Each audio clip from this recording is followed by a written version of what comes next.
धन्यवाद जसवंत भाई। आज के इस कार्यक्रम के मुख्य अतिथि विधानसभा के वरिष्ठतम विधायक, उत्तर प्रदेश सरकार में मंत्री आदरणीय श्री सुरेश खन्ना जी, इस समारोह में अपनी विशिष्ट उपस्थिति दर्ज करा रहे आदरणीय श्री चौधरी राम गोविंद जी, आदरणीय श्री निषाद राज संजय निषाद जी हमारे मित्र, आदरणीय श्री अरविंद सिंह गोप जी विश्वविद्यालय के हमारे साथी, नौजवान विधायक श्री राकेश जी, और आप विचारों से भी और कृतियों से भी युवा हैं, आपके अंदर उत्साह है, इसी तरह सदैव युवा रहें, यही शुभकामना, यही आशीर्वाद है। गोसाईगंज फैजाबाद के आदरणीय विधायक श्री अभय सिंह जी, कुंदरकी मुरादाबाद से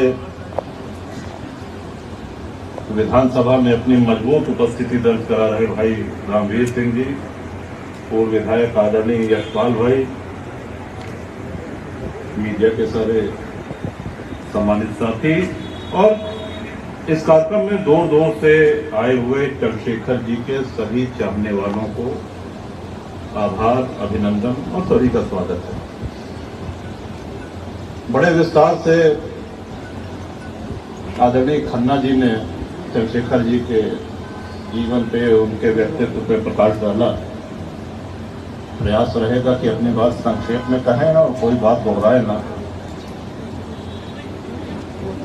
ये सही बात है कि जब महापुरुषों की पुण्यतिथि होती है या उनका जन्मदिवस मनाया जाता है तो उसका उद्देश्य ये होता है कि हम उनके जीवन से, उनके कृतित्व से, उनके वक्तव्यों से, उनकी विचारधारा से प्रेरणा ले सकें।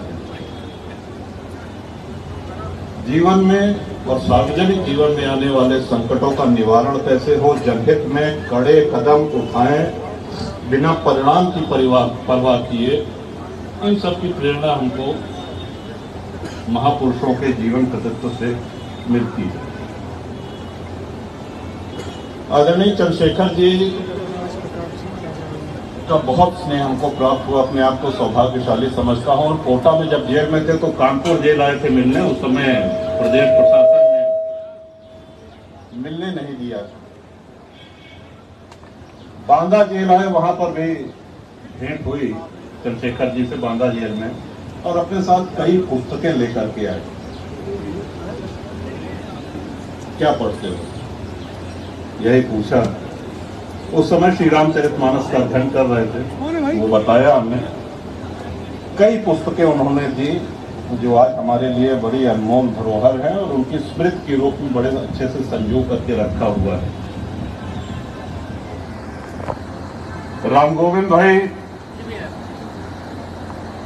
से कोई खून का रिश्ता नहीं है, लेकिन पुत्र से भी अधिक अगर उनका स्नेह रहा तो श्री राम गोविंद जी के लिए रहा, और इन्होंने भी उसी भाव से हमेशा चंद्रशेखर जी को देखा, उनका साथ दिया, उनके साथ रहे। और जब वरिष्ठ नेता मिलते हैं तो इसी तरह के हास्य व्यंग होते हैं। आदरणीय राम गोविंद जी ने सुरेश जी को आमंत्रित किया समाजवादी पार्टी में, तो सबसे सराहनीय और अनुकरणीय आदरणीय सुरेश भाई का ये है कि 9 टर्म एक ही विधानसभा से जीते। आज के जातिवाद के युग में आप कल्पना करिए कि इनकी बिरादरी के कितने लोग वहां पे होंगे, लेकिन अपनी जनसेवा और अपने उपस्थिति के बल पे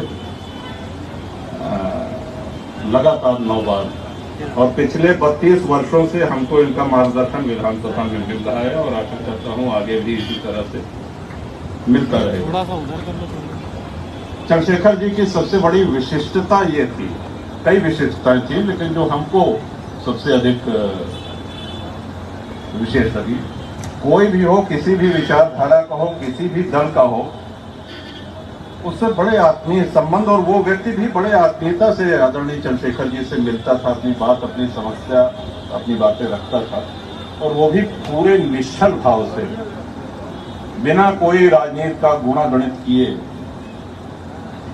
बिना इस बात का ख्याल किए कि ये अमुक व्यक्ति जो मुझसे बात कर रहा है, जो सांसद है, ये किस दल का सांसद है, बड़े ही आत्मीयता से उनके भारत में जितने भी राजनीतिक दल हैं और राजनीतिक दलों के जितने भी जनप्रतिनिधि हैं, सभी से उनके संबंध बहुत ही घनिष्ठ और बहुत ही आत्मीय रहे।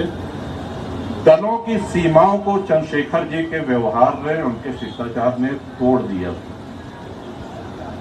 हाँ, लेकिन उनके अपने विचार वो स्थायी थे। उनके विचार जयप्रकाश जी से प्रेरित थे, डॉक्टर लोहिया से प्रेरित थे। यहाँ जयप्रकाश जी और डॉक्टर लोहिया का जिक्र करने के साथ साथ हम ये बता दें कि सबसे पहले कांग्रेस मुक्त भारत का सपना देखने वाले जयप्रकाश जी थे, डॉक्टर लोहिया थे। विशेषकर जो हमारे साथी, हमारे बंधुगण जो समाजवादी पार्टी में है, उनको इस बात का ध्यान रखना चाहिए कि डॉक्टर लोहिया की क्या भावना इसी कांग्रेस के प्रति, आचार्य नरेंद्र जी देव जी की क्या थी, आदरणीय मुलायम सिंह जी की क्या भावनाएं थी। चंद्रशेखर जी के प्रधानमंत्री बनने का किस्सा हम सब लोगों को पता है, उसको मैं दोहराऊंगा नहीं। लेकिन 4 महीने के अंदर राजीव गांधी चिंतित होने लगे, कांग्रेस को चिंता होने लगी जिस तरह की उनकी कार्यशैली थी, और हटाने के लिए बहाना ये लिया कि साहब राजीव गांधी के घर के सामने 2 हरियाणा पुलिस के कांस्टेबल टहल रहे थे, कहीं इनको भेजा है जासूसी करने के लिए। इस बात पे उन्होंने समर्थन वापसी की घोषणा करी और उनको ये आशा थी कि चंद्रशेखर जी गिड़गिड़ाएंगे, माफी मांगेंगे या ये कहेंगे कि ये गलती अनजाने में हुई है। चंद्रशेखर जी समझ गए थे कि ये हटाने का एक बहाना है। अच्छा, कांग्रेस को ये उम्मीद नहीं थी, ये आशा नहीं थी।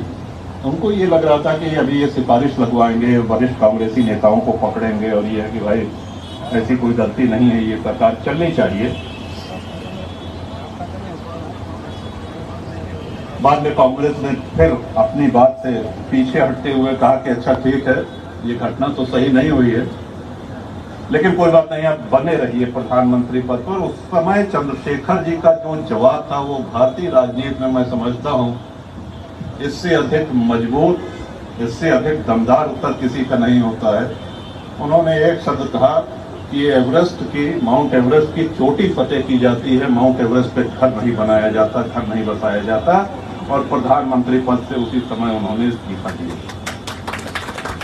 ऐसे थे हम सबके चंद्रशेखर जी। हम लोग जब से हैं, जितने लोग यहाँ आए हैं, सबकी अपनी अपनी स्मृतियां हैं चंद्रशेखर जी के साथ। ये नारे भी लग रहे हैं, चंद्रशेखर जी अमर रहें, अमर रहें, अमर रहें। ये सही बात है कि चंद्रशेखर जी हमारे अंतर्मन में, हमारे चेतन में, हमारे मानस में अमर हैं और सदैव अमर रहेंगे। ईश्वर उनको अपने ही चरणों में रखे और उनका आशीर्वाद हम सब लोगों के ऊपर बना रहे। उनसे हम लोग इसी तरह से प्रेरणा लेकर के अपनी राजनीतिक यात्रा और जीवन यात्रा इसको आगे बढ़ाएं। और अंत में एक बार पुनः यशवंत भाई का बहुत बहुत साधुवाद, धन्यवाद कि उन्होंने